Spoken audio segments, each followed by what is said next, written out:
Hello and welcome back to another Down the Line video. So I'm still here in Buxton, and as I explained in my last video, I'm going to come and have a look at the railway history of here. So we've got plenty to learn and plenty to see. There's a couple of disused lines. There's also an old TMD that we're going to look at in a lot more detail. So stick around for this and I hope you enjoy it, and welcome back once again.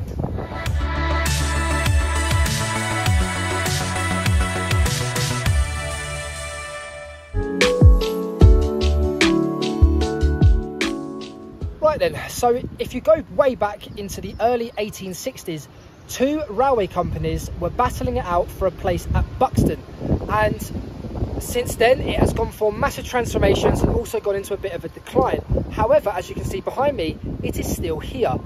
But there are a couple of questions that I want to find out more on. Who were these railway companies? What were their plans? And what happened next? In 1863, a new era began in Buxton as the railways arrived with two rival railway companies, the London and North Western and the Midland Railway, as they were competing to link Derby to Manchester through Buxton. Two stations were built, although there was a concern that they would spoil Buxton's character, so they enlisted the help of the famous architect Joseph Paxton, who came up with a solution to build both stations next to each other and in a similar style, with both opening on the same day. So we've now walked down more into Buxton. However, when you leave the station, you are met in the distance with this brilliant structure, and that is Hogshort Lane Viaduct. Now that was part of the Ashbourne line, which has closed. This is one of two of the disused railways here in Buxton. It's grade 2 listed, however there is still some track up there, and the reason for that is the line may be closed, however there is still track that goes down to the quarries at Hindlow and Dowlow, so there is still odd freight traffic that goes over there. When me and Graham were just in the cafe having some breakfast, we looked out the window and there was a GB Rail Freight stone train going past. So I like to see that. You know, I've seen pictures online, but for me to actually see it for the first time, it was great to see something like that, and it's a brilliant structure. And I think, as I've just touched on the Ashbourne line, I think it's only fair that I give a bit more information on it. The Ashbourne line was built by the London and North Western Railway using a section of the Cromford and High Peak Railway. It then joined the North Staffordshire Railway at Ashbourne. In total, the line reached a length of 33.5 miles.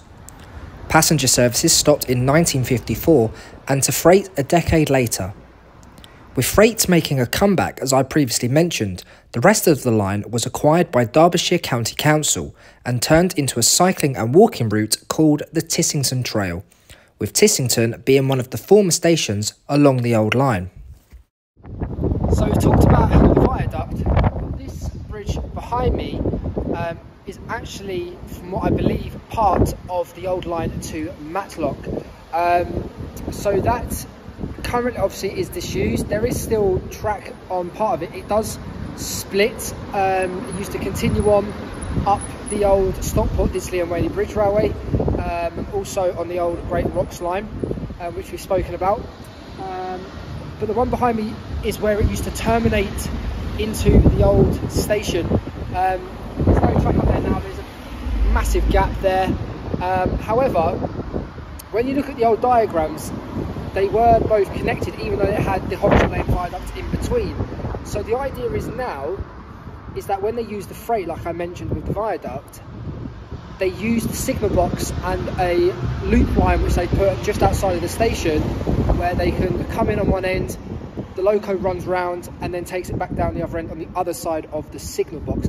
I'll try and get a few shots of that at the station just so I can give you more of a visual reference. But you know, that line in itself, it's mainly known now as the Monsall Trail, which is, you can walk along a couple of the viaducts. There's a couple of tunnels, I believe. I've never really done it, but it looks fantastic. If you haven't seen Rob Bell's Walking Lost Railways, go and watch that episode because it gives you a fantastic load of information on it.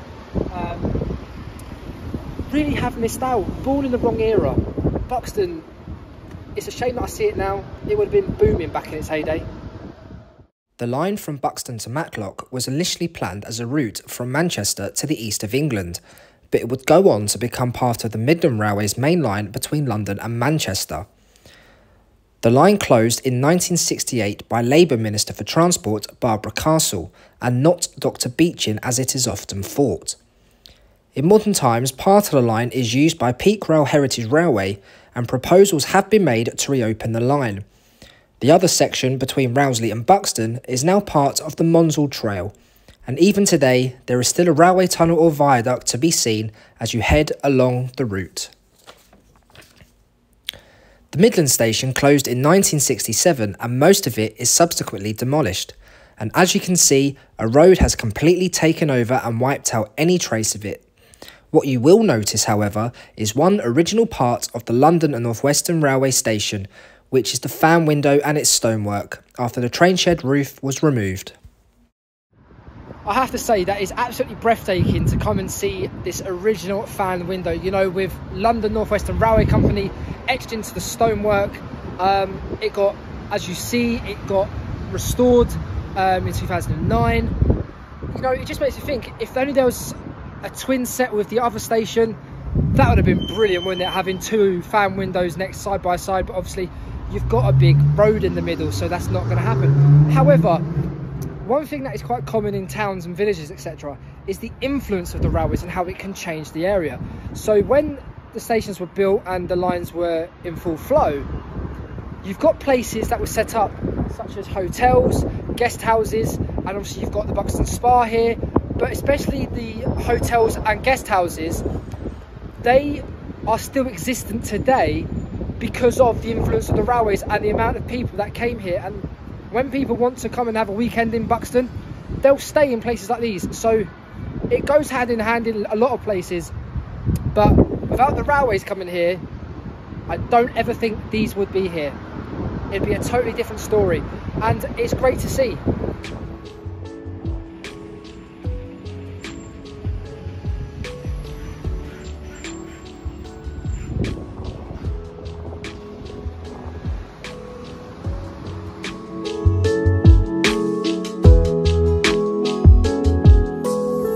So it wasn't just railway stations that was here in Buxton, they also had a track maintenance depot, and for those of you who like your codings, it was BX. Now that opened in 1957 and closed in the 1990s. Now they had an allocation of 104 and 108 class DMUs. They also had a diesel allocation of 08s, 20s, 25s, 31s, 37s, 45 and 47s.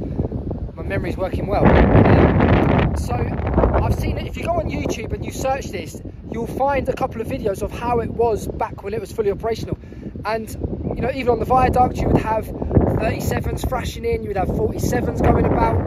And if you look as well, look, you can just see remnants of old track points there. It looks like a little bay platform as well, and that would have gone right up, and it's all overgrown and massively disused. You know, like we spoke about with, you know, the Ashbourne line and the old Matlock line, there's still some track there with some freight going over it, so there's still that part of it still alive, but this bit is completely gone. And what led to that was that over in Peak Forest, which is a massive quarry, and a lot of freight comes in and out of there. You know, you've got Tunstead Works, etc. So they had some of their facilities, and also the station's locomotives. It's hard to get my words out. They were all moved over to Peak Forest. That's what I was trying to say. So once all that moved, this was then went rapidly downhill, and then is as we see it today. Although on the station, just as you get off the train, they do have some lovely boards with some old pictures of the old TMD, so it's great to see that as well. And there also, I think there was something behind me over here.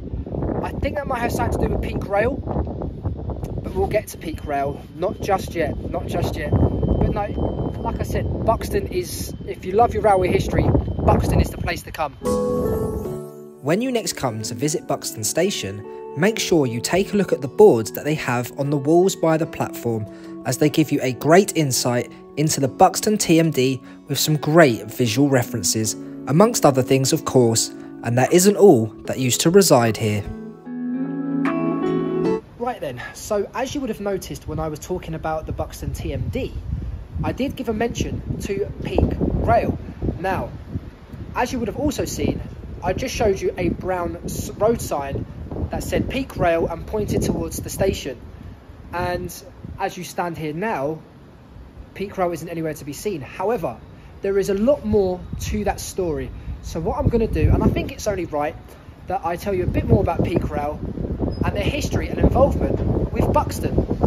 And you won't be surprised, it has something to do with the old line. In 1975, Peak Rail opened a site on the now closed Buxton Steam Centre. However, in the 1980s, Peak Rail relocated and now resides between Rowsley and Matlock. The line has a total length of just over 3.5 miles, and Peak Rail have expressed several plans to extend the line towards Bakewell, but that solely depends on the right finance being raised. At Matlock, the line links up with the Derwent Valley line to Derby, and hopefully one day we can see this as a fully restored line once again.